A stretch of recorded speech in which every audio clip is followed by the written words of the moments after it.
जय हिंद मेरे प्यारे दोस्तों। कैसे हैं आप सब? आई होप कि आप अच्छे होंगी और अच्छे से अपने प्रतियोगिता परीक्षा की तैयारी भी कर रहे होंगी।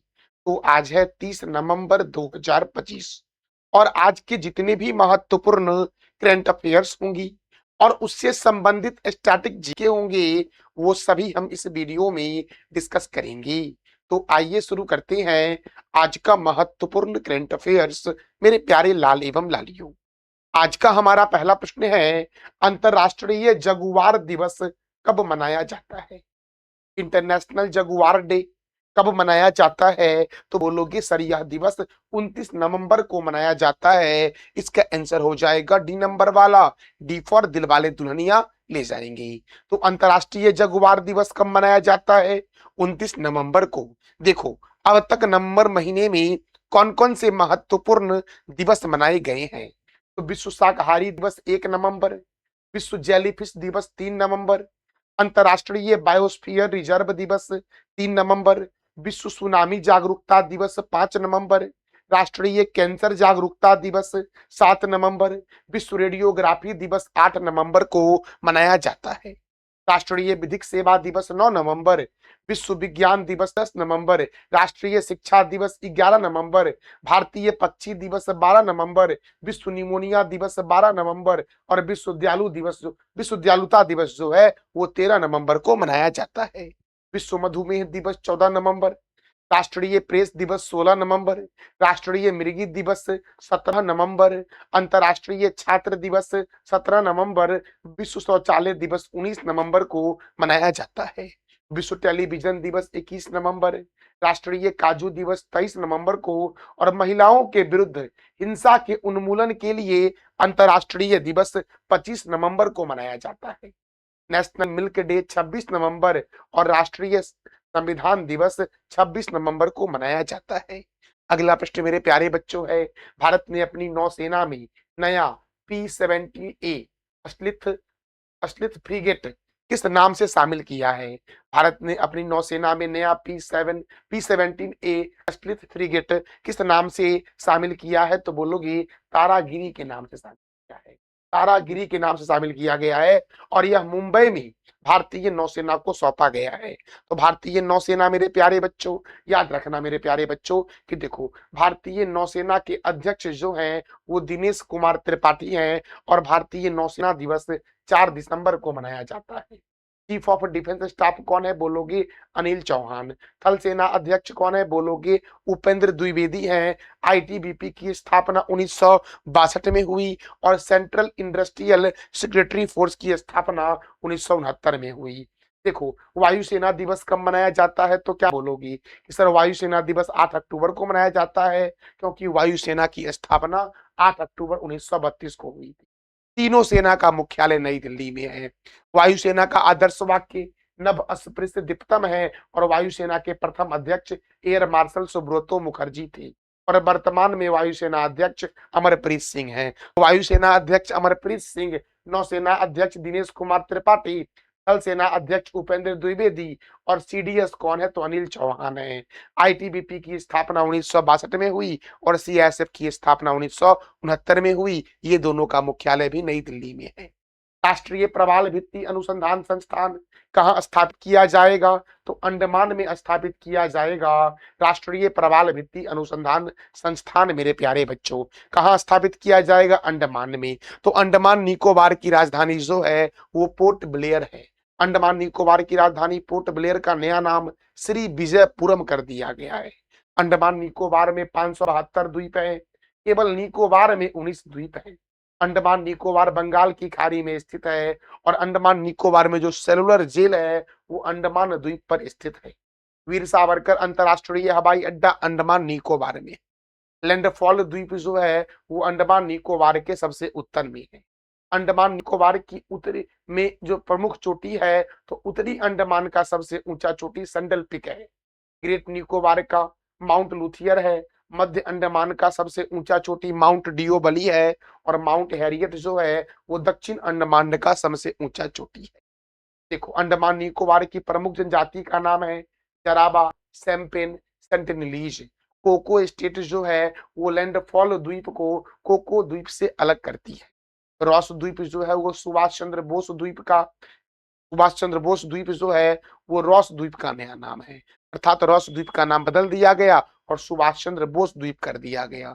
नीले द्वीप का नया नाम शहीद द्वीप है और हैवलॉक द्वीप का नया नाम स्वराज द्वीप है। ये सारे द्वीप अंडमान निकोबार में है। प्रमुख राष्ट्रीय उद्यान जो है तो अंडमान निकोबार में कैंपबेल राष्ट्रीय उद्यान, गलाथिया राष्ट्रीय उद्यान, रानी झांसी मरीन राष्ट्रीय उद्यान और माउंट हैरियर राष्ट्रीय उद्यान जो है वो अंडमान निकोबार में है। हैरियर नहीं, हैरियट राष्ट्रीय उद्यान। दक्षिण अंडमान एवं लिटिल अंडमान के बीच दक्कन पास है। मध्य अंडमान निकोबार में भारत का एकमात्र सक्रिय ज्वालामुखी बैरन द्वीप है और इसी बैरन द्वीप की यात्रा के लिए जहाज सिंधु ने अपनी पहली यात्रा शुरू की थी पर्यटकों को वहां पर घुमाने के लिए। उत्तरी अंडमान निकोबार में नारकोंडम द्वीप स्थित है मेरे प्यारे बच्चों। इटली ने 25 नवंबर 2025 को इस अपराध को अपराध कानून में शामिल कर उम्र कैद की सजा तय की है। मैंने क्या बोला? इटली ने 25 नवंबर 2025 को किस अपराध को अपराध कानून में शामिल कर उम्र कैद की सजा सजा उम्र कैद की सजा तय की है? तो बोलोगे फेमिसाइड मेरे प्यारे बच्चों। फेमिसाइड अर्थात लिंग आधारित महिला हत्या। अगर यह सोचकर हत्या की गई है कि महिला के लिंग आधारित महिला है वो फीमेल है वो इस कारण से अगर हत्या कर दी गई है तो उसके लिए उम्र कैद की सजा इटली ने पारित किया है। यह सजा तो इटली की राजधानी है रोम। इटली के राष्ट्रपति कौन है? सर्जियो मैट्रेला। और इटली के प्राइम मिनिस्टर कौन है? तो बोलोगे जॉर्जिया मेलोनी। इटली की करेंसी क्या है? यूरो है। खाद्य एवं कृषि संगठन का मुख्यालय रोम में है और इसकी स्थापना 16 नवंबर 1945 को हुई थी। WPL अर्थात वोमेन प्रीमियम लीग 2026 की नीलामी में सबसे महंगी क्रिकेटर कौन बनी है? तो दीप्ति शर्मा जो है वो WPL 2026 की नीलामी में सबसे महंगी क्रिकेटर बन गई है। देखो WPL 2026 की नीलामी में भारतीय ऑलराउंडर दीप्ति शर्मा को 3.2 करोड़ में खरीदा गया है जिससे वह सबसे महंगी खिलाड़ी बन गई है दीप्ति शर्मा WPL 2026 के लिए। देखो भारत ने श्रीलंका में चक्रवात दीप्ता के बाद राहत कार्यों के लिए किस ऑपरेशन की शुरुआत की? भारत ने श्रीलंका में चक्रवात दीप्ता के बाद राहत कार्यों के लिए किस ऑपरेशन की शुरुआत की है? तो ऑपरेशन सागर बंधु की शुरुआत की।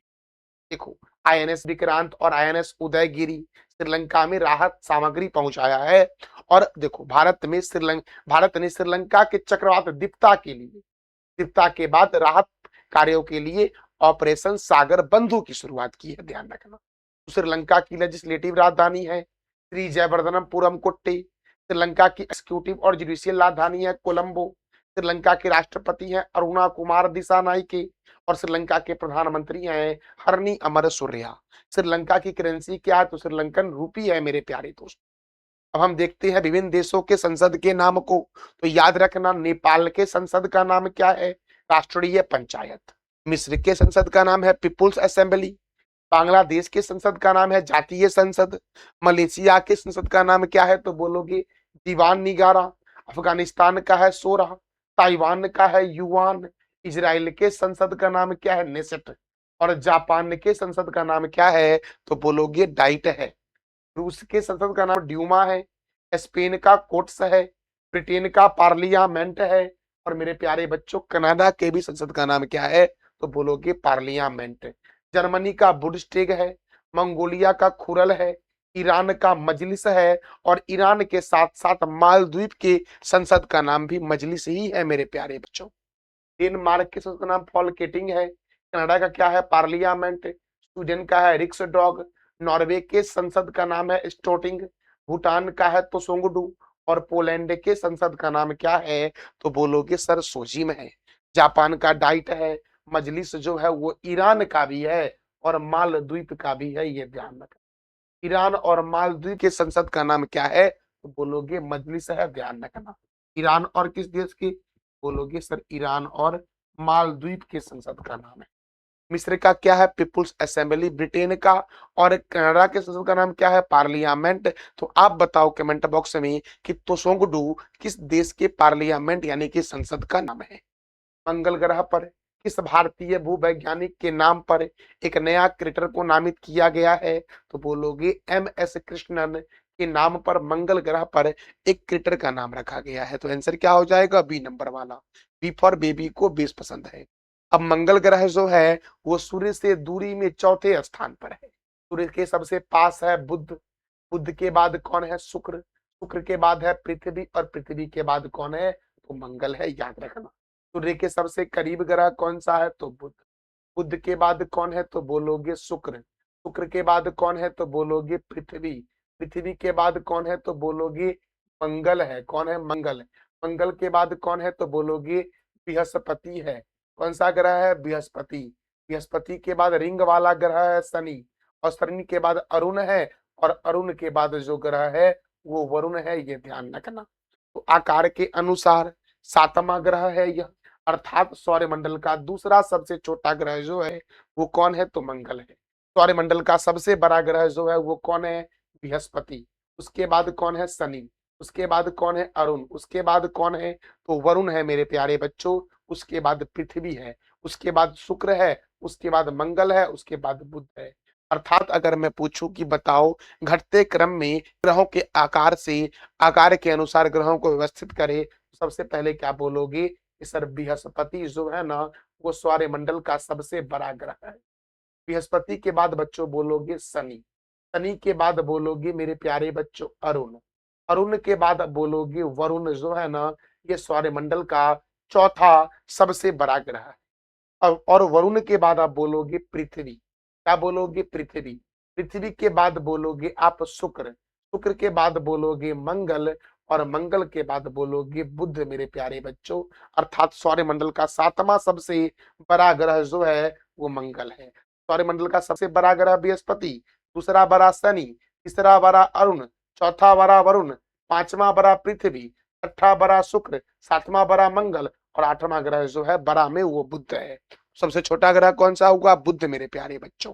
इस ग्रह की मिट्टी में आयरन ऑक्साइड की मात्रा अधिक है, इसीलिए मंगल ग्रह को लाल ग्रह के नाम से भी जानते हैं। यहाँ इस ग्रह के वायुमंडल में 95% कार्बन डाइऑक्साइड तथा अन्य गैसों के रूप में नाइट्रोजन, ऑर्गन और कार्बन मोनोऑक्साइड जैसे गैस हैं। यह अपने अक्ष पर 25 डिग्री झुका होने के कारण मंगल पर पृथ्वी के समान ही लगभग दिन और रात की अवधि होती है। इसके दो उपग्रह है फोबोस और डीमोस, और डीमोस जो है वो सौरमंडल का सबसे छोटा ग्रह है। तो सौरमंडल का सबसे बड़ा ग्रह जो है वो गैनीमीड है, जो बृहस्पति का उपग्रह है। सौरमंडल का सबसे बड़ा ज्वालामुखी का नाम है ओलंपस मोनोस, और ये ओलंपस मोनोस जो है ये किस ग्रह पर है? तो मंगल ग्रह पर है। और सौरमंडल का सबसे ऊंचा पर्वत जो है वो निक्स ओलंपिया है, और ये निक्स ओलंपिया जो है वो माउंट एवरेस्ट से 3 गुना ऊंचा है। ये भी मंगल ग्रह पर है मेरे प्यारे दोस्तों। अगला प्रश्न हमारा है इंडिया इंटरनेट गवर्नेंस फोरम 2025 कहाँ संपन्न हुआ है? तो नई दिल्ली में संपन्न हुआ है। और ये जो इंडिया इंटरनेट गवर्नेंस फोरम 2025 था, इसका थीम क्या था? तो बोलोगे advancing internet governance for an inclusive and sustainable विकसित भारत। यही थीम था इस बार के इंडिया इंटरनेट गवर्नेंस फोरम 2025 का, जो नई दिल्ली में हुआ। तो नई दिल्ली में ये सारे संस्था का मुख्यालय है, और हुमायूं का मकबरा और खिड़की मस्जिद जो है ये भी नई दिल्ली में है। तो हुमायूं के मकबरे का निर्माण दोस्तों हाजी बेगम ने करवाया, और खिड़की मस्जिद का निर्माण जो करवाया था वो गयासुद्दीन तुगलक ने करवाया था। केंद्रीय औद्योगिक सुरक्षा बल अर्थात सीआईएसएफ की स्थापना 1969 में हुई, और एनएसजी अर्थात मेरे प्यारे बच्चों राष्ट्रीय सुरक्षा गार्ड की स्थापना 1984 में। सीमा सुरक्षा बल बीएसएफ की स्थापना 1965 में हुई। वहीं भारत तिब्बत सीमा पुलिस की स्थापना 1962 में हुई। राष्ट्रीय क्रेडिट कोर की स्थापना 1948 में, और केंद्रीय रिजर्व पुलिस बल की स्थापना 1939 में हुई। सुप्रीम कोर्ट द्वारा नियुक्त पैनल ने हाल ही में किस राज्य के टाइगर रिजर्व अधिसूचित करने की सिफारिश की है? तो गोवा के टाइगर रिजर्व को अधिसूचित करने की सिफारिश की है। समिति ने कर्नाटक के कालीबाग अभ्यारण्य, मैंने क्या बोला? इस समिति ने कर्नाटक के कालीबाग अभ्यारण्य से सटे कोटीगांव वन्यजीव अभ्यारण्य और नेत्रावली वन्यजीव अभ्यारण्य को बाघ अभ्यारण्य के मुख्य क्षेत्र के रूप में अधिसूचित करने का प्रस्ताव दिया है। मैंने क्या बोला, काली बाघ अभयारण्य कहाँ है, कर्नाटक में। और काली बाघ अभयारण्य से सटे कोटिगांव वन्य जीव अभयारण्य और नेत्रावली वन्य जीव अभयारण्य को बाघ अभयारण्य के मुख्य क्षेत्र के रूप में अधिसूचित करने का प्रस्ताव जो दिया है वो सुप्रीम कोर्ट के द्वारा नियुक्त समिति के आधार पर दिया गया है, जो गोवा में दिया गया है। तो देखो, गोवा की राजधानी नेत्रावली वन्य जीव अभयारण्य जो है ना वो गोवा में है। तो गोवा की राजधानी पणजी है। गोवा के गवर्नर है अशोक गजपति राजू और गोवा के मुख्यमंत्री प्रमोद सावंत है। गोवा में राज्यसभा 1 है, लोकसभा 2 है और गोवा और मिजोरम में विधानसभा सीट जो है वो 40 है। गोवा मुक्ति दिवस 19 दिसंबर को मनाया जाता है क्योंकि 19 दिसंबर 1961 को गोवा जो है वो पुर्तगाल से आजाद हो गया था और गोवा को पूर्ण राज्य का दर्जा 30 मई 1987 को दिया गया था, इसलिए गोवा स्थापना दिवस 30 मई को मनाया जाता है। कोंडला वन्य जीव अभयारण्य, भगवान महावीर वन्य जीव अभयारण्य, मादी वन्य जीव अभयारण्य, नेत्रावली वन्य जीव अभयारण्य गोवा में है। गोवा में मनोहर पारेकर अंतरराष्ट्रीय हवाई अड्डा भी है। राष्ट्रीय समुद्री विज्ञान संस्थान पणजी में है और गोवा का सबसे बड़ा गिरजाघर जो है, चर्च जो है वो सेंट कैथेड्रल चर्च है। दाबोली अंतरराष्ट्रीय हवाई अड्डा दाबोली में दूध सागर झरना मांडोवी नदी पर और गोवा की जीवन रेखा मांडोवी नदी को कहते हैं। नंदा झील किस राज्य में है, तो बोलोगे गोवा में। गोवा की सीमा कर्नाटक से लगी है और किससे लगी है, तो महाराष्ट्र से लगी है। मेरे प्यारे लाल एवं लालियों, मेरे प्यारे बच्चों, हमारा अगला प्रश्न मेरे प्यारे बच्चों है, देखो, भारत सरकार ने 25 नवंबर 2025 को किस राज्य को भारत का अभिन्न और अविभाज्य अंग करार दिया है, तो अरुणाचल प्रदेश को। इसका आंसर क्या हो जाएगा, बी नंबर। देखो, ये जो महिला आपको दिख रही है, इस महिला का नाम है प्रेम वांग थोंगडोंग। क्या नाम है इनका, तो प्रेम वांग थोंगडोंग। और प्रेम वांग थंगोंड जो है ना, इसका जो पासपोर्ट है उस पर अरुणाचल प्रदेश नाम अंकित है। ये अरुणाचल प्रदेश की है लेकिन वर्तमान में ब्रिटेन में रहती है और इसको केवल इसीलिए संघाई हवाई अड्डे पर रोक लिया गया क्योंकि उसके पासपोर्ट में क्या लिखा हुआ था, तो अरुणाचल प्रदेश लिखा हुआ था। इस कारण से इसे संघाई हवाई अड्डे पर 18 घंटे के लिए रोक दिया गया। तो देखो, पूरा मामला क्या है, तो चीन में एक भारतीय महिला जिनका जन्म अरुणाचल प्रदेश में हुआ है को संघाई एयरपोर्ट पर लगभग 18 घंटे हिरासत में रखा गया क्योंकि चीनी अधिकारियों ने उनका पासपोर्ट अमान्य कर दिया। अब भाई साहब, अमान्य क्यों कर दिया, तो वो भी जानेंगे हम। इसीलिए अमान्य कर दिया क्योंकि उसके पासपोर्ट पर अरुणाचल प्रदेश लिखा हुआ था और चीन ऐसा कहता है कि अरुणाचल प्रदेश जो है वो चीन का अंग है। तो देखो, भारत के मिनिस्ट्री ऑफ एक्सटर्नल अफेयर्स ने स्पष्ट किया कि अरुणाचल प्रदेश भारत का अभिन्न और अविभाज्य अंग है और चीन के कोई भी दावे इसे बदल नहीं सकते हैं। ब्रिटेन में रहने वाली भारतीय नागरिक पेम वांग थोंगडोंग का पासपोर्ट केवल इसलिए अवैध घोषित कर दिया गया था क्योंकि क्योंकि उसमें उनका जन्म स्थान जो है वो अरुणाचल प्रदेश लिखा हुआ था। यही है पूरा मामला। अरुणाचल प्रदेश का प्राचीन नाम क्या है, नेपा है मेरे प्यारे बच्चों। और अरुणाचल प्रदेश पूर्वोत्तर भारत का सबसे बड़ा राज्य है। तो चलो, ये था हमारा आज का महत्वपूर्ण करंट अफेयर्स और स्टैटिक जी की जानकारी। कैसी लगी इसका फीडबैक आप अवश्य देना कमेंट बॉक्स में।